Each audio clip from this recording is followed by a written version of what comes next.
Salary 20,000 টকা, খোৱা বোৱা থকা মেলা চব ফ্ৰী। বাকী আপোনালোকে পাতি ল'ব, মই ইনফৰমেশ্যনটো দিছোঁ। এটা ব্যৱসায় কৰক, ফ্ৰেঞ্চাইজি এটা লওক আৰু 5 লাখ টকা ইনভেষ্ট কৰি 3 লাখ টকা লাভ খাওক। তো আজি মই আহিছোঁ Nagaon SS steel furniture industry manufacturing. আৰু এই ইণ্ডাষ্ট্ৰিটোত এনেধৰণৰ যিবিলাক আলমাৰী, যিবিলাক মিঠাই দোকানত ব্যৱহাৰ হয়, এই এনেধৰণৰ আলমাৰীবিলাক তেওঁলোকে মেনুফেকচাৰিং কৰে। কিয় আজি মই আপোনালোকে এই বস্তুখিনি কিয় দেখুৱাবলগীয়া হৈছে, কাৰণ এইটো যে বহুতে এনেধৰণৰ বস্তুবিলাক বিচাৰে আৰু তেওঁলোকে যে বিচাৰে যে কিমানমান টকাত এনেধৰণৰ আলমাৰীবিলাক পাব, আৰু বহুতে এনেধৰণৰ আলমাৰীবিলাক গুৱাহাটীৰ পৰা অৰ্ডাৰ কৰিব লাগে বা বেংগলোৰৰ পৰা অৰ্ডাৰ কৰিব লাগে।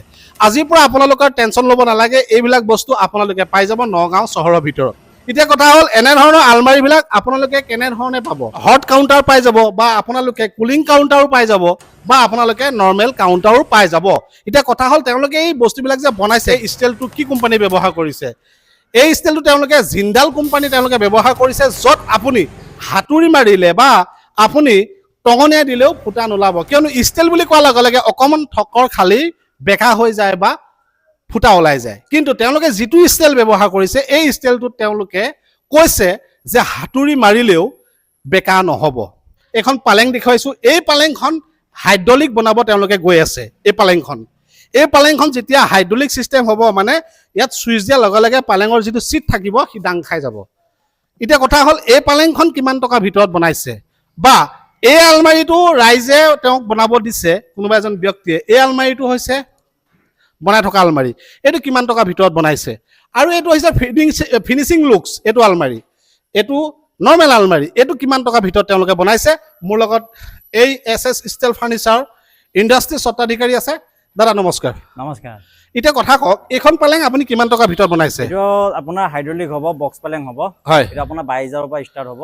22,000 পৰা 22,000 পৰা ষ্টাৰ্ট হ'ব। আচ্ছা, এইটো আলমাৰী ধৰক নৰ্মেল হ'ব বা কুলিং হ'ব পিছত হ'ব, কিন্তু এই আলমাৰীটো বনাব যে কিমান টকা খৰচ? আপোনাৰ 25,000 টকা পৰিব। 2 বাই আপোনাৰ 5 ফুট হয়, হাইটটো আপোনাৰ 4 ফুট হয়।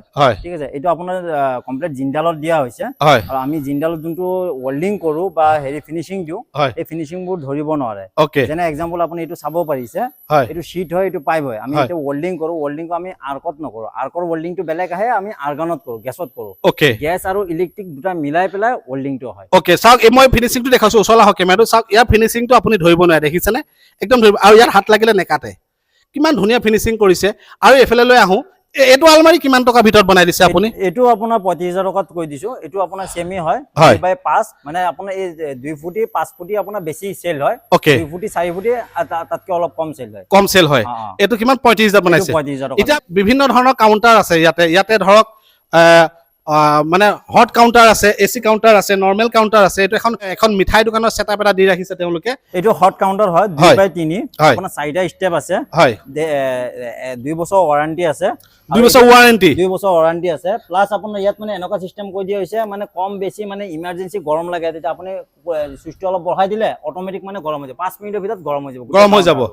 আকৌ যদি আপুনি গৰমটো মানে কণ্ট্ৰলত আনিব বিচাৰে, এইটো কণ্ট্ৰল আপোনাৰ চিষ্টেমতে কণ্ট্ৰলত আহিব। এইটো কিমান মান পৰিব? এইটো 25,000 ত পৰিব। 25,000 টকাত। চাওক, আপুনি বেংগলোৰ বা গুৱাহাটীত নাপায় এনেধৰণৰ এটা আলমাৰী 25,000 টকাত, যিটো এটা হট কাউণ্টাৰ বুলি কয়। এই হট কাউণ্টাৰটো আপুনি 25,000 টকাত কেতিয়াও আনিব নোৱাৰে গুৱাহাটীৰ পৰা। আৰু কমপ্লিট জিন্দালত আহিব। ইয়াত যে আপুনি দেখিছে ফিনিচিংবোৰ, আহক চাওক, ফিনিচিংবোৰ চাওক, কি ধুনীয়া ফিনিচিং। দেখিছেনে ফিনিচিং? ধাৰ নাই, চাওক, মই হাত মাৰি দিছোঁ এনেকৈ, দেখিছেনে? খালি এইটো চাইডে নহয়, আপুনি এইটো চাইডেও আহিব পাৰে। এইটো চাইডেও চাওক, এই কমপ্লিট ফিনিচিং। এই দেখিছেনে নাই? জইন ধৰিব নোৱাৰিব। দাদা, আমি এটা নৰ্মেল কাউণ্টাৰলৈ আহোঁ। এইটো কিমান আহিব? এইটো আপোনাৰ হেৰি 28,000 টকাত পাই যাব। এইটো 28,000 টকা? 28,000 লম্বা বহুত আছে দেখোন। এইটো 4 ফুট হয়, 4 ফুট বাই 2 ফুট হয়, এইটো নৰ্মেল কাউণ্টাৰ হয়। 28,000 পাব? 28,000 টকাত পাই। আচ্ছা, আমি এইটো কাউণ্টাৰলৈ যদি আহোঁ, এইটো কাউণ্টাৰ আপোনাৰ AC হয়। এইটো আপোনাৰ ডিসপ্লে সেন্সৰ লগো আছে। আপুনি কেতিয়াবা ৰাতি 11টা 12টাত আপুনি দোকানখন বন্ধ কৰি গুচি গলে তেতিয়া আপোনাৰ এসিটো অন কৰি যাব লাগিব। আপোনাৰ এসিটো অন কৰি থাকিলে লাইনৰ বিলটো বেছি উঠিব। এনেকুৱা সিস্টেম কৰি দিয়া হৈছে আপুনি যিমানখিনি লিমিটেড ৰাখিব লাগে ইমানখিনি লিমিটেড কুলিংটো থাকিব। অটোমেটিক তাৰ পিছত মেচিনটো অফ হৈ যাব, আকৌ কুলিংটো কমি আহিলে আকৌ অটোমেটিক অন হৈ যাব। মই আপোনালোকক দেখাব বিচাৰিছো, চাওক এইটো তেওঁলোকে যিটো সেন্সৰ লগাইছে, চাওক এই সেন্সৰটো দেখিছেনে? এই সেন্সৰটো অটোমেটিক আপোনাৰ অফ হৈ যোৱা সেন্সৰ লগাইছে, লগতে সুইচ আছে। এটা কথা হল বাকি এটো হৈছে আৰু এইটো এটা আলমাৰী। এইটো এটা আলমাৰী, এটা হৈছে এটা কাস্টমাৰৰ আপোনাৰ 8 ফুট বাই 7 ফুট এটা লৈছে এইটো আপোনাৰ এক সাইড হৈছে আপোনাৰ লেফট সাইড হৈছে এসি ৰাইট সাইডৰ আপোনাৰ যোনটো সাইড ফ্ৰন্ট সাইড আছে ফ্ৰন্ট সাইড আপোনাৰ 6 ফুটি আপোনাৰ নৰমাল হয় আৰু 2 ফুটি হট হয় ঠিক আছে আৰু এই কৰ্নাৰটো যোনটো আছে কৰ্নাৰটো এনেকা ৰাউন্ড কৰি দিছে কাস্টমাৰ যেতিয়া ভিতৰত সোমাই তেতিয়া মানে আপোনাৰ কৰ্নাৰটো যে ভৰি বা আঁঠু নালাগে সেই হিচাপত মানে সেইটো কাৰণে মানে আপোনাৰ কৰ্নাৰটো এনেকা ৰাউন্ড কৰি দিছে ওকে আৰু এইটো মানে এনেকুৱা সিস্টেমত কৰিছে হিটু কাউন্টাৰ আৰু ইটু কাউন্টাৰ লুক একে হ'ব একে ডিজাইন মানে এইটো আপোনাৰ 2 ফুট হট কৰি দিছিলো এইটো 2 ফুট হট হয় এইটো 2 ফুট হট দিছে ন হয় ওকে এইটো 2 ফুট হট সিস্টেম কৰি দিছে আৰু ইয়াতে এইটো কেশ কাউন্টাৰ দি দিছে মানে ইমাৰ্জেন্সি কেশ কাউন্টাৰ ওকে ধৰক মানুহক বস্তুটো দিলে পইচাটো ইয়াতে থৈ দিলে ওকে আৰু এই বাকি এখিনি আপোনাৰ নৰমাল হয় তো নৰমাল হয় নৰমাল আপোনাৰ 6 ফুট আছে হয় ইমৰৰ পৰা হিমৰলৈকে 6 ফুট হয় ইয়াৰ পৰা তালৈকে 6 ফুট ইয়াৰ পৰা মানে টোটাল কাউন্ট হৈছে 8 ফুট 8 ফুটৰ পৰা 2 ফুট হট গুচি গল নৰমাল 6 ফুট ওকে তো এটা কথা হল যে এই ব্যৱসায়টো তেওঁ যে কৰিছে যেতিয়া কৰিছিলে কিন্তু একদম খালি আছিলে একো নাছিলে মই ইয়াৰ আগত যদি ভিডিঅ' বনাই দিছিলো একদম খালি আছিলে তেওঁ মানে ভাবিছিলে যে ব্যৱসায়টো চলিব না নচলিব মানুহে তেওঁক আকোৱালি ল'ব নে নল'ব কিন্তু তেওঁ সম্পূৰ্ণ বিদেশত কাম শিকি আহিছিলে আহি তেওঁ ঘৰতে আছিলে বহুত দিন চিন্তা চৰ্চা কৰি ভাবিলে যে নগাঁৱতে এনে ধৰণৰ এটা ইণ্ডাষ্ট্ৰি খোলো সেই চিন্তাধাৰাত তেওঁ এই ইণ্ডাষ্ট্ৰিটো তেওঁ গঢ়ি উঠিলে আৰু এই ইণ্ডাষ্ট্ৰিটো তেওঁ যেতিয়া বনাইছিলে তেতিয়া মোক ফোন কৰিছিলে যে দাদা আহি আপুনি মোক এটা ভিডিঅ' বনাই দিব ঠিক সেই মৰ্মে এটা ভিডিঅ' বনাই দিছিলো আপোনালোকে মৰম দিলে চেনেহ দিলে আৰু আপোনালোক আহিলে তেওঁ কাম দিলে তাৰ কাৰণে তেওঁ ধন্যবাদ জনাইছে আৰু মোৰ ফালৰ পৰা আপোনালোকক ধন্যবাদ জনাইছো যে মোৰ ইনফৰমেশ্যনটো একমাত্ৰ সঁচা আছিলে গতিকে আপোনালোকে মই যিবিলাক ইনফৰমেশ্যন দিওঁ মই এইবিলাক সম্পূৰ্ণ মই চালি জাৰি চাওঁ যে তেওঁ ব্যৱসায়টো কেনেধৰণৰ যে ৰাইজে আমাৰ ঠগন খাব নেকি মই ৰাইজক ঠগন খোৱা কাম কেতিয়াও নকৰো এই ব্যৱসায়টো দেখুৱাই দিয়া কাৰণ এইটোৱে যে আপোনালোকেও ধৰক ব্যৱসায় এটা কৰি আপোনালোকে চলিব পাৰিব কিবা নহয় কিবা এখন দোকান দি এইটো আলমাৰি একদম আপুনি দৌৰাই লৈ ফুৰিব পাৰিব এইটো চাওক এইটো দৌৰাই লৈ ফুৰিব পাৰিব এইটো ফিনিচিং নাই হোৱা আপুনি ফিনিচিঙৰ ফটোকপি দেখা পাইছে এই আলমাৰিটো বনাব যাতে কিমান খৰচা হয় এইটো আপোনাৰ 15000 টকাত পাই যাব এই আলমাৰিটোত কি ব্যৱসায় কৰিব পাৰিব আপোনাৰ ইয়াত নৰমালও বনাব পাৰিব খটো বনাব পাৰিব কি ব্যৱসায় কৰিব এইটো আপোনাৰ ফুড কাউন্টাৰে আপোনাৰ ৰাস্তা কাষত যে মেমি বা আপোনাৰ লেগ চেক যোনবিলাক মানে বাৰে বাৰে গৰম কৰে আমাৰ ইয়াত মানে কি ডাইৰেক্ট গেছত গৰম কৰে বাহিৰৰ মানে সেইটো সিস্টেম নাই এবাৰে গৰম কৰিলে হট কাউন্টাৰত থৈ দিয়ে তাৰপিছত আপোনাৰ জেলি দিলে দি পেলাই মানুহ দি দিয়ে আৰু কাস্টমাৰক দিয়ে ওকে আমাৰ সেইটো মানে বাচি যায় আৰু সেই সিস্টেমটো মানে নগদ মানে প্ৰথম মই কৰি আছো ওকে গম পালে নে তো আপোনালোকে যদি এনে ধৰণৰ এটা কাউন্টাৰ বিচাৰিছে তেতিয়াহ'লে এই কাউন্টাৰটো আপুনি ল'ব পাৰে কিমান দিব লাগিব এই কাউন্টাৰটো 15000 দিলে মই পাই যাব আৰু কোনবা যদি 2-3টা লয় তেনে আৰু ডিসকাউন্টত পাই যাব 2-3টা কাউন্টাৰ ল'লে আৰু ডিসকাউন্টত পাই আৰু ডিসকাউন্ট এটা ল'লে 15000 এটা ল'লে 15000 ওকে তো আপোনালোকক সকলোখিনি মই বস্তু দেখুৱাইছো আৰু আপোনালোকে ভিডিঅ'ত দেখা পাই আছে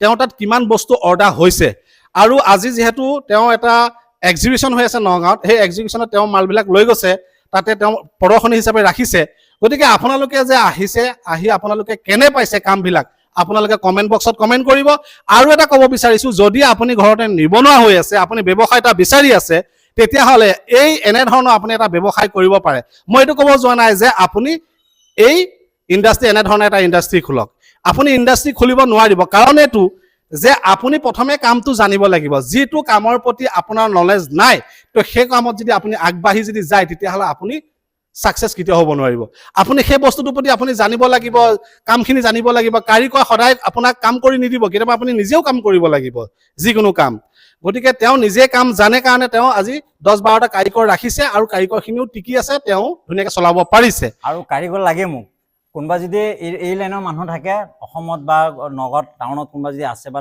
গোটেই অসমৰ কথা কৈ আছো কোনবা যদি মাৰ্কিং বেন্ডিং আৰু ওয়েল্ডিং আৰু ফিনিশিং কোনবা যদি জানে তাৰ স্যালাৰি 20000 টকা হ'ব থাকা মেলা সব ইয়াতে হ'ব ওকে যদি কাম জানে এটো দিখত তেতিয়াহ'লে আপোনালোকে স্যালাৰি পাব 20000 টকা আপোনালোকে এসএস ষ্টিল ফাৰ্নিচাৰ ইণ্ডাষ্ট্ৰি কোম্পানীৰ লগত আপোনালোকে কথা পাতক স্যালাৰি 20000 টকা খোৱা বোৱা থকা মেলা সব ফ্ৰী বাকি আপোনালোকে পাতি ল'ব মই ইনফৰমেশ্যনটো দিছো যদি আপুনি ব্যৱসায় কৰিম বুলি ভাবিছে তেতিয়াহ'লে এই ইণ্ডাষ্ট্ৰিৰ পৰা আপোনালোকে এনে ধৰণৰ বস্তু নি আপুনি এখন ফ্ৰেঞ্চাইজি টাইপৰ দোকান খুলি আপুনি ব্যৱসায় কৰিব পাৰিব এতিয়া ব্যৱসায় কৰিব যাওঁতে ধৰক আপুনি তেওঁক বস্তুবিলাক বনাই মেলি দিব তেওঁৰ হাতত কিমান মান টকা লাগিব? মেক্সিমাম আপোনাৰ 5 লাখ মান হলে হয় আপোনাৰ ধৰক বিভিন্ন ধৰণৰ কাউন্টাৰ হৈ যাব। কাউন্টাৰ হলে আপোনাৰ এটা মডেলৰ নহয়, 3 ফুট বাই 2 ফুট এটা মডেল থাকে, 3 ফুট বাই 4 ফুট এনে বেলেগ বেলেগ ধৰণৰ মডেল থাকে। হয় হয় এতিয়া আপুনি কাস্টমাৰ আপুনি মোৰ ওচৰত আহিলে হয় কাউন্টাৰ দোকান এটা খুলিব, মিঠাই দোকান, হয় বেলেগ বেলেগ ধৰণৰ কাউন্টাৰ থাকে। আপোনাৰ AC, non AC, hot, mixer counter, juice counter, food counter, হয় গেছৰ চৌকা, গেছৰ বাৰ্ণাৰ, বেন মেৰি, হয় অভেন, মানে যি ধৰণৰ বস্তু আছে গোটেইখিনি বস্তু যে আপুনি এটা সেটআপ ল'ব বিচাৰে হয় মেক্সিমাম 5 লাখ মান লাগিব। ওকে আৰু সেই 5 লাখ টকা যদি আপুনি যদি ইনভেষ্ট কৰে হয় মেক্সিমাম আপোনাৰ 7 পৰা 8 লাখ টকা, যদি আপুনি এক মাহত চেল কৰে বা এদিনত চেল কৰে এইখিনি প্ৰফিট আপুনি পাব। 5 লাখ টকা ইনভেষ্ট কৰি 3 লাখ টকা আপোনালোকে লাভ ল'ব পাৰিব এই ব্যৱসায়টো কৰি। 5 লাখ টকা আপুনি ইনভেষ্ট কৰিলে আৰু সেই 5 লাখ টকা ইনভেষ্ট কৰি 6 লাখ টকাৰ পৰা আপোনালোকে 3 লাখ টকাৰ ভিতৰত আপোনালোকে লাভ পাব, যদি এক মাহত যদি বেছি শেষ কৰিব পাৰে। মই খালি ইনফৰমেশ্যনটো দিছোঁ, যদি আপুনি ঘৰতে ব্যৱসায় এটা কৰিম বুলি ভাবিছে বা এনেধৰণে ব্যৱসায় কৰিম বুলি ভাবিছে, অসমৰ যিকোনো জেগাত দিব, অসমৰ যিকোনো জেগাত দিম। যে আপুনি যে বস্তুবিলাক যে পঠাব হয় কেৰিং খৰচ কাৰ হ'ব? সব মোৰ হ'ব, আপোনাৰ খৰচা হ'ব। তেতিয়াহ'লে খুব ভাল কথা, আমি এইফালে লৈ যাওঁ। ফ্ৰেঞ্চাইজি এটা লওক আৰু 5 লাখ টকা ইনভেষ্ট কৰি 3 লাখ টকা লাভ খাওক, কোনো অসুবিধা নাই। আপোনাৰ ঘৰত আপোনাৰ দোকানত তেওঁৱে মাল পেলাই দিব, একদম আপুনি আহিব নালাগে, বাছ জিন্দাল কোম্পানী মাল আপোনাৰ দোকানত আপুনি বেচিব পাৰিব। তো আপোনালোকক যে মই ইনফৰমেশ্যনটো দিছোঁ, তো ইনফৰমেশ্যনটো আপোনালোকে কেনেকুৱা পাইছে তো আপোনালোকে কমেণ্ট বক্সত কমেণ্ট কৰিব। যদি আপুনি ঘৰতে নিবনুৱা হৈ আছে, আপুনি ব্যৱসায় এটা বিচাৰি আছে, তেতিয়াহ'লে SS ষ্টিল ফাৰ্ণিচাৰ এই ইণ্ডাষ্ট্ৰীৰ লগত যোগাযোগ কৰক। আপুনি ঘৰতে বহি এটা ব্যৱসায় কৰক, 5 লাখ টকা ইনভেষ্ট কৰি 3 লাখ টকা লাভ খাওক। এতিয়া কথা হ'ল, তেওঁৰ লগত আপোনালোকে ভালকৈ পাতি ল'ব, কোড এগ্ৰিমেণ্ট কৰি ল'ব। বাকী মই আপোনালোকক ইনফৰমেশ্যনটো দিছোঁ, ইনফৰমেশ্যনটো কেনেকুৱা পাইছে তো কমেণ্ট বক্সত কমেণ্ট কৰিব, আৰু কোনখন ডিষ্ট্ৰিক্টৰ পৰা ভিডিঅ'টো চাই আছে তো কমেণ্ট বক্সত কমেণ্ট কৰিব। যদি আপুনি বিয়া বাৰুৰ কাৰণে, ঘৰৰ কাৰণে, অন্যান্য কিছুমান যদি ফাৰ্ণিচাৰ বনাম বুলি ভাবিছে জিন্দাল কোম্পানী ষ্টিলৰ, তেতিয়াহ'লে তেওঁক আপোনালোকে যোগাযোগ কৰিব। স্ক্ৰীণত নাম্বাৰ আহি আছে, আৰু আগৰ ভিডিঅ'টো যেনেকৈ মৰম দিছে এইটো ভিডিঅ'টো আপোনালোকে মৰম দিব। ধন্যবাদ।